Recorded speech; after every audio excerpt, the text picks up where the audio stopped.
That's doesn't quite fit, does it? There we go. We'll move on to the North. Adam, this is your division. Obviously, we've had mine. Now we'll have yours. But we'll start off with your favorite team, the Minnesota Vikings. A team that you'd say, I would say, that we didn't expect them to be as good as what they are this season, but there has now slowly been some glimpses of it not being the fairy tale possibly that we thought it was the way they started. Where are the holes on this team? Yeah, I think this division, just in general, all teams have been pretty decent, reasonably okay. I don't think it's going to be a particularly long one, this one, but the Vikings themselves, I think it's fairly obvious where the issues are. Offensively, they look pretty strong. The wide receivers look good. TJ Hawkinson's back. I think Sam Darnold has been all right. He's compared to what we thought he was going to be. I don't know if they're going to stick with him because obviously they've got JJ McCarthy, haven't they? So I think he'll probably be on his way. But they've looked pretty good. One area and to be honest, the only real area on the offense that I think they do need to potentially bring someone in, really strong running back class. Aaron Jones is 30. He's on a 1-year deal. I think they might decide to bring in a running back this year. And then defensively, they've looked very, very strong defensively. Great at stopping the run. Front seven's been brilliant. Incredibly poor against the pass, and that's been their issue. I think corner is a big issue. Stephon Gilmore is getting older. Shaq Griffin and Byron Murphy are both free agents this year. That is going to be the big issue that they need to address. And I think that all the time you've got, I've completely forgotten his name, the DC there, the guy who was at the Steelers for a bit and Miami. Brian Flores. All the time you got Brian Flores there, I think you're going to have a very good defense. And yeah, it's all about the corners and kind of getting younger there and bringing in some new guys. And that's going to be their main thing when it comes to the draft, I think. Yeah, I fully agree with you. Aging corners, just keep that ticking over, keep the momentum, bring in some guys, teach them with the older ones, and rotate and continue. I think you've hit the nail on the head with this team. I do think, as you said, running back is definitely, because outside of that, I do believe that Cam Akers is in there somewhere, surely, but. Yeah, I'm not sure he's going to be the future for them, which it could have been. But yeah, if Aaron Jones keeps it going, then they'll obviously be keeping him, I think, and re-signing him. And then, bringing in someone in behind him is definitely a sensible thing to do later in the draft. I think round 2, round 3, they could get some top quality there. So I think, corner is definitely an area to address for them. The Chicago Bears, probably the... roster-wise, it looks very, very strong. Bar, well, I know you'll get to this anyway. The O-line, but doesn't seem to be keeping as explosive as the other three in this division. Defense looks very, very strong. Is the offense not performing because Eberflus just hasn't got it in the locker, or is it because their O-line is not protecting their quarterback? I think really when it comes to the Bears, it's going to be more about coaching changes than it is going to be about anything else personally that they need to do. And they've done it again. They did it to Justin Fields. They've done it again. They're absolute idiots. They keep the coaches, bring in the quarterback. It doesn't work, and then you sack the coaches. You can see it coming a mile all over again with the new coach. Yeah, and you're screwed. And it's like, I mean, don't get me wrong. I'm a Packers fan, so I'm quite happy to see them suffer. But I mean, it really is stupid. I just from a process point of view, it's so stupid. However, yes, as you said, the defense very good, looks solid. Not a great deal that needs to be done here on the defense. I do think they could do with another edge rusher just to go opposite Sweat. I think that's something that they might want to look at doing at some point, whether that be free agency or draft. But that's kind of the real issue there. But as you said, on the offense, you've got the wide receivers there. DeAndre Swift has been okay. I wouldn't say he's been amazing, but he's been pretty solid for him at running back. Roshan Johnson looks like a good, solid back to come in. So, that's great. Obviously, Caleb Williams is there. Cole Kmet has looked good as well. Everything's been good, apart from the O-line, which has been pretty shocking. We saw how well the Bears could be against the Jags over here in London when their O-line stopped the pass rush from the Jags. That's how good it can be for Caleb Williams if he has the time. They need to invest seriously in O-line. It will not only help Williams, it will then help the run game as well. There isn't any particular position on the O-line. The whole lot needs an upgrade. I'm not fully on board with that. I think that Braxton Jones is good, and I do think Darnell Wright has the ability. I think it's interior that needs to upgrade. I think they've been okay. They haven't been great. Yeah, but solid is fine. Poor needs change. I think the interior definitely needs some big help. I think Tyler Booker in the draft would be perfect for them. But yeah, outside of that, I think they are strong. It is coaching changes. But they are notoriously a franchise that hasn't got I think they're one of the poorest franchises, aren't they, in terms of money in the bank to pay coaches and head coaches and things like that, which you can fire, pay them off, bring big ones in and not really worry about the money so much. Whereas this is a team I think does worry about the pennies. So I do worry that if they do get rid of Eberflus, who has got the offense playing well, that what will they bring in? Because they need to pay, like we saw from the Chargers this year. Chargers have notoriously been cheap in terms of buying their head coaches. And finally, they bit the bullet and paid for someone who is exceptionally talented.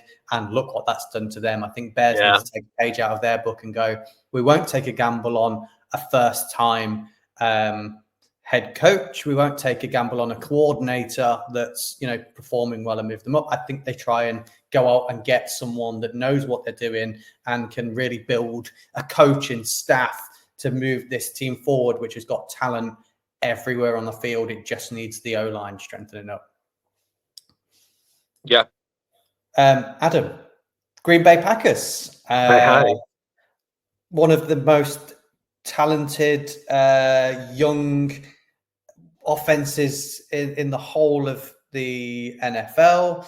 Defense now seems to be playing well under Hafley. It looks like you just need some strength. Maybe it's going to be the classic. Surely you'll just go O-line, D-line, cornerback. But where do you need to look at for your Packers to make that next step and be in that Super Bowl conversation? So it's funny, obviously, that you say that because, normally I always come out and go, it's O-line, it's D-line, no one cares, that's the end of it. And to be honest, when you actually look at the gaps where there are, it does feel a little bit like it's O-line, it's D-line, and no one cares sort of thing. I do think the main area is O-line. It's just about keeping the rotation going. They will continue to do that. That feels like the obvious spot that they need to do. D-line, I think that obviously trading away Preston Smith, I think the idea is to, just get, I know it sounds stupid because they're the youngest team, but it's to get younger and just sort of like, so I do think they might go for an edge rusher just for depth and do that, but I don't think they're going to, I think they're going to use Lucas Van Ness a lot more. I was going to say, you've got Ham on edge rushers, you've got Quay Walker, you've got Lucas Van Ness. I don't think they'll go edge early. I think they will go depth on edge and stuff like that. One area that I would say they need to do something in is corner, which obviously, as you said, we normally do. Stokes is a free agent. I wouldn't say he's been fantastic. I think he's been all right, but I do think they might go there. And but yeah, I mean, apart from that, it does feel very much like O-line, D-line. Stokes is a free agent, so corner they'll probably look at. I don't see anything changing in any of the sort of flashy positions on the offense. I think everything stays the same. If anything, you might see that a wide receiver goes, sort of thing, rather than anything else. But even that, I don't think it'll probably happen. And the secondary, I mean, not the secondary, but like the safety position, I think Xavier McKinney's been great. McDuffie has looked good. Adrian Cooper has been very good this season. I think he's done really well. Bullard has been good. Evan Williams has been really, really good. Yeah, I think there's not a lot to do. And like I say, they might go corner because they probably won't want to pay Eric Stokes. But yeah, apart from that, it is kind of O-line, D-line, and just depth and stuff like that. I won't give you a name of someone in the draft because I know you know some of the players and you've been into it. Who would you like to see the Packers take in the draft? I mean, I don't know. I haven't looked at the guys enough. I wouldn't know. Okay. Do you think that, there was a lot of talk about you trading for Greg Newsome before the deadline? Obviously, that never happened. Do you think there's a possibility that you'll go down that line, in terms of maybe going for Newsome or Patrick Peterson or something like that? Or what? I think if someone comes up cheap, I think they probably go down that route. It kind of makes sense. I think Newsom would have been a good addition to go for. And like you say, someone like Patrick Peterson wouldn't be a bad guy to have either. Yeah, I mean, we are a very young team. So bringing in maybe a bit of a vet wouldn't be the worst thing in the world. And so, yeah, I could see maybe someone like that would be good. I think someone like Newsom, someone like Peterson would be good to have opposite Alexander. Probably a bit better than Eric Stokes, so I do feel like that might be the way that they go down. But yeah, I mean, really, it's just same old. I'm afraid when it comes to the Packers and the draft. I reckon you'll get free agent or trade for a cornerback, and you'll go O-line. You'll go O-line and D-line, yeah. Yeah, well, not necessarily, maybe not D-line early, but I think O-line maybe. It's always good to get rotation and younger there. If not, maybe Denzel Burke might be on your radar at cornerback. I'm seeing him drop to the second round now. So if you get him in the second round, that's an absolute steal because I have him as first round talent. But yeah, that could be one that you have a look at. The Detroit Lions, very exciting team to watch. Another team, very, very explosive on offense. Do find themselves in less of a we've got to outscore the opposition like it was last year. They've sorted out some of those issues, but it does feel like maybe defense is the area they might look at again, or maybe getting someone with Amon-Ra St. Brown. Obviously, I think if he went down, the talent at wide receiver, I know we don't really know what's going to happen with Jermaine Williams.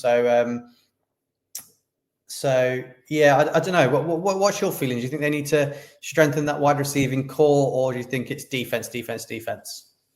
I think the wide receiving core, I'd be surprised if they went down that route. I feel like they're such a run-first team that they just wouldn't want to invest too much in it. And they've got, I mean, I know what you mean about Jameson Williams, but he's been all right. And they brought in Tim Patrick there as well, who's looked good actually when he's got on the field. So yeah, I don't feel like they would go down that route really in the draft. I think, as you say, defense is a big issue. I think they probably need another edge rusher to go opposite Hutchinson. Yeah, I think that's something they need to look at. Obviously, they've brought in Zadarius Smith to replace him, but that's going to be a short-term fix. So yeah, I do feel like they need to bring in someone to go opposite him there. I think corner and secondary, I think they're reasonably okay. I mean, they do still get beaten on the pass quite a bit, but they're not. I think it's more a case of that, Terran Arnold, Reg Straw, they're rookies, and I think they'll get better in time. So I don't think they're too bad for that. I can't see that as being their main one. One area I did think of was inside offensive lineman. Obviously, Frank Ragnow, he's always injured. Like, he's only 28, but he's always injured. Well, he And nearly retired, didn't he, last year? So he did, yeah. And obviously, like Kevin Zietler as well. He's 34. He's a free agent. So I do feel like O-line could be where they're going to go here. But yeah, I mean, obviously a team with very little issues because they're destroying teams at the moment, and it doesn't feel like that's going to stop anytime soon. So nothing major, but yeah, I do think inside offensive line could be an area that they go for. And as I said, someone to go opposite Hutchinson, I think, is probably a big thing as well, just to help them out at edge. yeah, I think they might go edge. I think whether they dip into free agency for that or whether they just take another youngster, they might take another youngster because, again, eventually you're going to have to pay Hutchinson some big dollar on. So they might dip in there, so they've got that ability not to have to pay two people. So definitely where they're going to be picking the draft. There is loads of talent at the back end. It'll be the same names I'm saying. Again, they're going to be around that sort of Jack Sawyer, Overton, sort of JT Tulimual. All of them are going to be available. Maybe Princely and Malameda might be there as well. Again, it's all the same names. They're some serious talent. If they get one of them, I wouldn't want to be the Green Bay Packers. You know, that's being in that division you wouldn't want to be in. But again, another division that looks great for the future. Again, we've seen quite a bit of this from the NFC so far. It's just that one division so far that's had the struggling teams. But we move on to the